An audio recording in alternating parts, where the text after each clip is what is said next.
Then my husband Albert, who could no longer make any logical decisions, said this, which shocked me. Molly, please quit your job and take care of Mom. Huh? I want you to help and look after Mom. Are you being serious? Honestly speaking, I think you're making a big deal, you know. What the hell are you talking about? This is a big deal for my mom, okay? You have to take care of her. No, so I heard that it's fine to just hire a helper during the day for a little while until she starts her rehabilitation and gets used to it. But despite my calm explanation, my husband would not listen to me at all. Well, I didn't think you were that heartless. My name is Molly. I am 27 years old and I work as a nurse at a hospital. I recently got married to my husband, Albert. I met my husband through a dating app and he's kind, looks clean, and has a good job and a steady income. Nurses have night shifts and our days off and shifts are not fixed, but my husband is understanding and shares the housework with me. For these reasons, I think I have found a really nice man. We were living a nice married life, supporting each other in this way, but about 6 months into our marriage, a certain problem arose.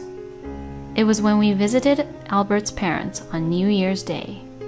We lived not far from his parents' house, but because of my work, my husband and I rarely had the same days off, so we had not been able to visit them since we got married. My husband also told me, Well, we don't have any strict family tradition that the wife has to always come over, so you don't have to worry about it. So I took that for my advantage. So I didn't show up to Albert's family gatherings, even once from the time I got married until the New Year's. I decided to go to Albert's parents' house because I thought it would be impolite to not show up, even at the New Year's. I was a little nervous, wondering what kind of looks they would give me, but unexpectedly Albert's parents, Sandra and Todd, was actually treating me normal. And they actually greeted me warmly, saying, "I'm glad you came." I was really glad and relieved. My husband was right. My in-laws may not be the type of people who are really sensitive about family ties. But that thought was shattered in an instant. When I went to the kitchen to help my mother-in-law, Sandra, she suddenly gave me a really cold look. "Are you sure you can even cook?" "Huh? Nurses are all about work, aren't they?" "I have the image that most of them are like men, and they can't do any house chores."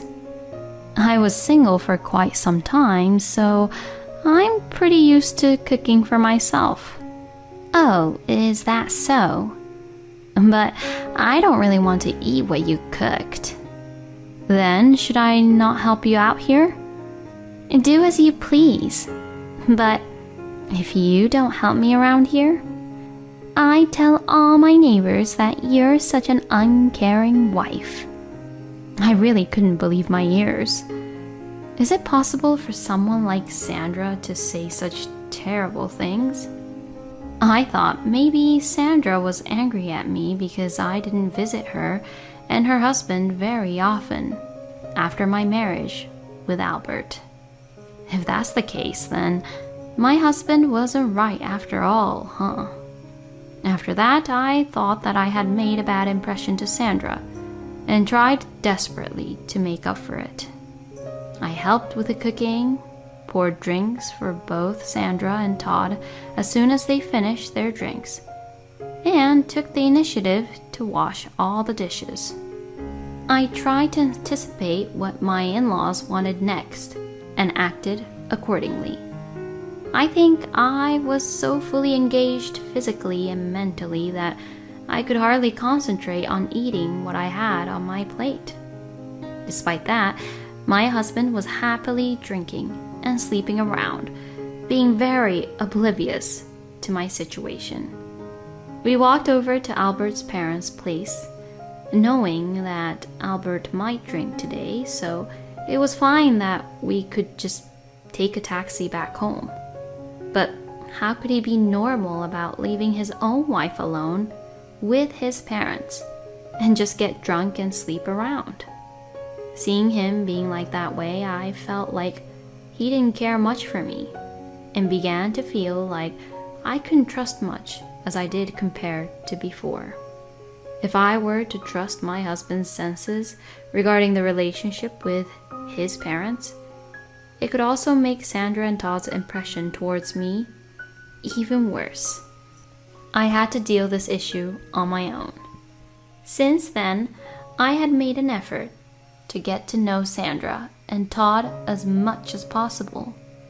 I took my husband to visit his parents in the daytime about once a month on weekends when I could get a day off, and every time I would bring them sweets or pastries that both Sandra and Todd liked. I also called Sandra and Todd as often as possible without bothering them, asking about their health and current conditions. Personally, I think I was able to build a reasonable relationship with my in-laws. In fact, Todd praised me behind my back for being a good wife to my husband. But unfortunately, Sandra was different. Her attitude toward me was the same as when I first visited their house, and she kept on bullying me, which never changed.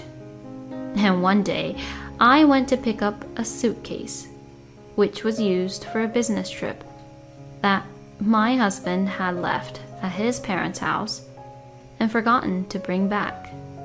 My husband said he would pick it up himself on his way home from work. But since I was on my day off, I decided to go get it. My husband told me that he had called Sandra to let her know about it. So I headed to my in-laws' house without saying anything. As I was walking near my in-laws' house, I could hear Sandra's voice. Apparently, she was talking to her neighbor. It seemed like Sandra was happily talking about me. Ugh, our son's wife, is really useless. Well, I have to admit, I didn't quite like her since I met her from the beginning. I was in shock when she said that. So from the beginning, Sandra did not really welcome me or accept me being Albert's wife. In other words, no matter how hard I tried, Sandra's impression of me would never improve. Knowing this, I instantly began to feel that I don't really care about making a good impression to my in-laws anymore. I had done everything for Sandra. But if she didn't like me to begin with, then there was no need to care anymore. Since then, I have stopped visiting my in-laws on my own. When my husband visited his parents, sometimes I went with him, and sometimes I didn't. And like that, I began to prioritize my feelings. But of course, I did not suddenly cut off my relationship with them. That would have raised a few red flags for them. I tried to keep my involvement with them to the bare minimum, like giving them seasonal gifts and showing up Thanksgivings and New Year's. And for a while, we all lived peacefully, maintaining the relationship we all had. But then something unexpected happened. Sandra had an accident. Fortunately, an ambulance arrived immediately, and so Sandra's life was saved. But she was left with a slight paralysis on the right side of her body. Since Sandra is right-handed, even a slight paralysis would cause some difficulty in her daily life. Until she gets used to it, it will be difficult for her to do any house chores. But Todd is still healthy, and if he hires a helper to support Sandra only during the daytime, and for Todd to do the house chores after work, there will be no problem. I didn't think it was a big deal. But my husband was different. When Albert heard that his mom had an accident, he was in a panic. And that much I could understand. But after that, when he heard that she was left with a slight paralysis on the right side of her body, he was quite upset and panicking a lot. Albert was saying things like, "Mom's disabled now?" and he was very upset and seemed to be unable to calm down. Then my husband, Albert, who could no longer make any logical decisions, said this, which shocked me. "Molly, please quit your job and take care of Mom." Huh? "I want you to help and look after Mom." Are you being serious? Honestly speaking, I think you're making a big deal, you know. "What the hell are you talking about? This is a big deal for my mom, okay? You have to take care of her." No, so I heard that it's fine to just hire a helper during the day for a little while until she starts her rehabilitation and gets used to it. But despite my calm explanation, my husband would not listen to me at all. "Well, I didn't think you were that heartless." Excuse me? Normally, the husband's wife is supposed to take care of the husband's parents, you know. I was so stunned and speechless. No, normally you should take care and support your own parents. And at this moment is when I finally understood that Albert was exactly like his own mom, Sandra. You just don't want any of the hassles and troubles, so you ask the others to do it for you. That's who Albert and Sandra was. As I was refusing the request from my husband, Sandra also called me. "Molly, please, just take care of me." As I told Albert already, you also have Todd, so I don't think there is any problem. Well, my husband can't do any house chores, so there's no point in expecting him to do it. And I don't want to hire a helper. Helpers cost money. What, does she think that I do it for free? Does she think that she's allowed to use me because I'm Albert's wife? You've got to be kidding me. I felt my anger rising up more and more. No matter what you say, I will not do it. I won't quit my work, and I won't take care of you. What the? You better be ashamed of yourself. How could you be so cold and horrible? I mean, with all due respect, why are you asking me then? You didn't even like me from the beginning, did you? Excuse me? I actually heard you talking to one of your neighbors. And you were saying how you didn't like me from the beginning. My goodness, were you eavesdropping? It doesn't even matter if you heard it or not. So why do you make me, whom you hate, take care of you, but not Albert, your adorable son? Wouldn't it be better for Albert to quit his job to take care of you, instead of having me, whom you hate, take care of you? Well, that's because Albert doesn't have to quit his job. Besides, I don't want to ask my son to take care of me because it might be a hassle for him. So, you don't feel sorry for me at all, or feel that you're causing me any trouble when I'll be quitting my own job and taking care of you? Well, that's... All right, I understand very well. I will not take care of you, and I will not quit my job. And I will quit being a family member with you all. I beg your pardon? I will divorce Albert and become a complete stranger to you all. What? You're abandoning me? You always tormented me by bullying me as Albert's wife, but don't come to me for help only when it suits you. I don't want anything to do with you and Albert anymore. No way. I I said that and hung up the phone. Then I confronted my husband with the divorce papers when he came home from work. He said, Why?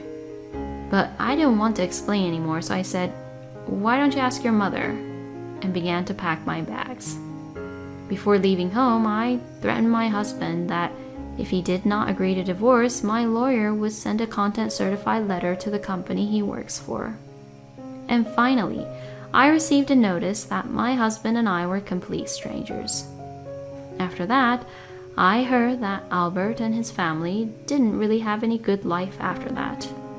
Sandra wanted to ask her own son to take care of her, but unfortunately, he was transferred to a rural area due to work.